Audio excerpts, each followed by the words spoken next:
Hello everyone, my name is Trifium and welcome back to another Misfits Racing League circuit guide. Of course, this time around we are in Castellet, of course, for the French Grand Prix, and to take you away for an in-depth look is, of course, as always, Mikcow. We hope you enjoy the video. Hello everyone, once again to another Misfits Racing League circuit guide. This week we are around the Circuit Paul Ricard here in France, in Castellet, ahead of the next round of the MRL Season 3 Championship. So as we come across the timing line to start the lap, you're trying to find your braking point for turn 1. It's just before the 50-meter board. As this curb sort of starts on this right-hand side, you want to be using all the curb, and then you want to really attack this apex curbing and then just carry as much speed as you can. Quickly flip the car to the right for turn 2. Then use all the curb on the exit. It can be very, very easy to invalidate your lap time through those two corners. So be careful when doing your hot laps. Turn 3 now. This is actually I find a nice section of circuit, but others may disagree. Turn 3, braking around 75, 70-ish meters. Going down through the gears, and then you want to really attack the curbs as much as you can. Go all the way over them, and then flip the car to the left for turn 4. Maybe not use as much of the curb before turn 4.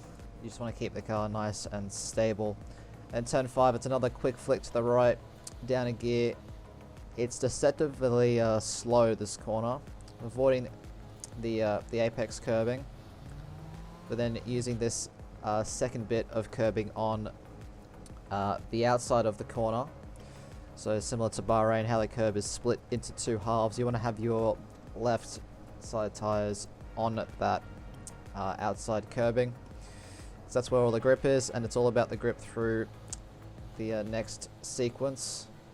Turn 6 now, it's all about maximizing the apex, the exit speed, sorry, not the apex speed, the exit speed, because you're going to carry the speed all the way through turn 7 down the long back straight. So as soon as you can get the power down at full throttle, and then you want to be as smooth on the steering as possible to scrub as little speed off as you can. So through turn 7, nice and flat, DRS open, all the way up into 8th gear, and then it's about picking your braking point for the next chicane. So your braking point for this one is just after the 100-meter board. So as this curb here ends, and there's a little bit of tarmac for the other layouts of the circuit, it's around this point where you want to be braking.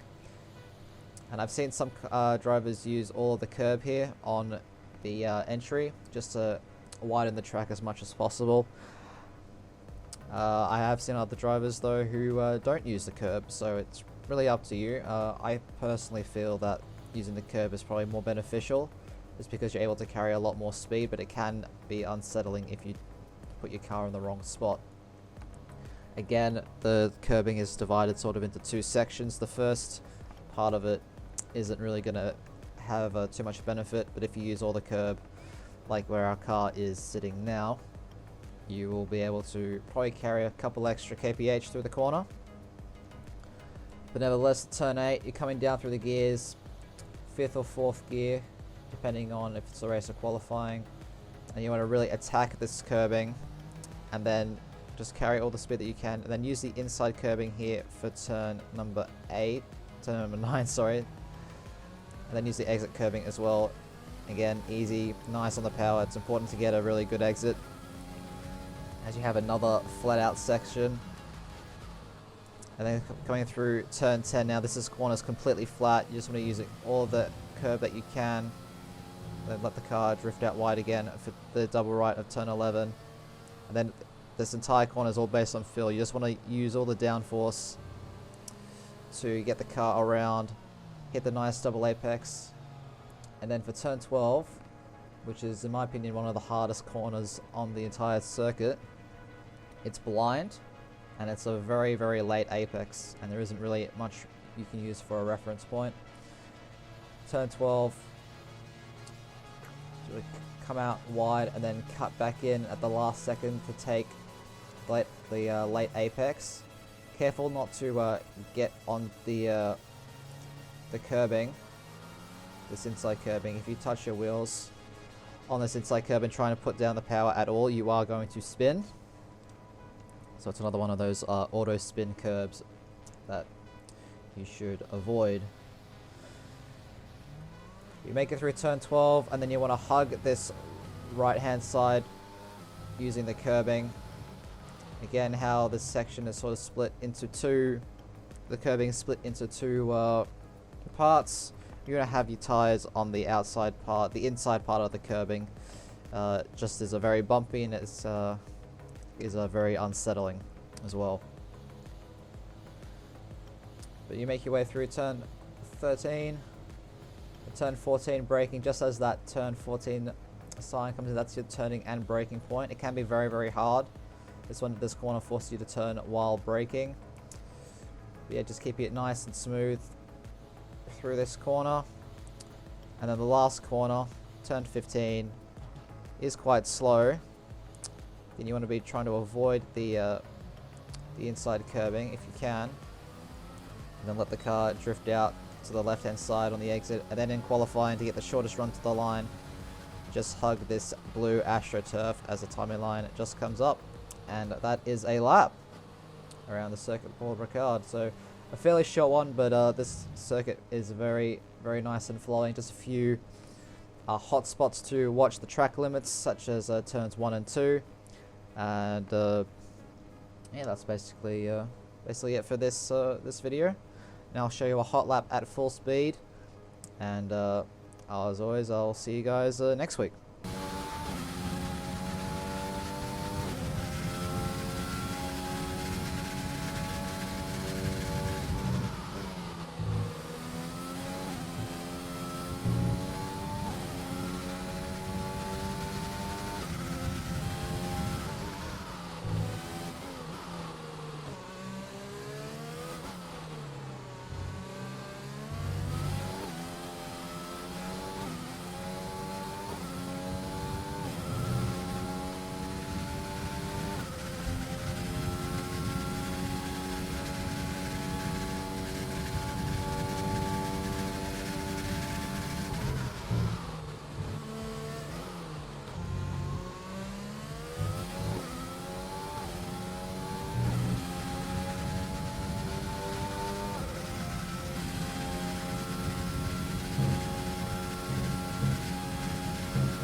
Well, that's going to wrap up this guide here for, of course, the French Grand Prix. We hope you enjoyed the guide. If it helped you out, feel free to use this setup, try it out, see if it works for you. Of course, hit that like button, and of course, we'll see you next week for the next video.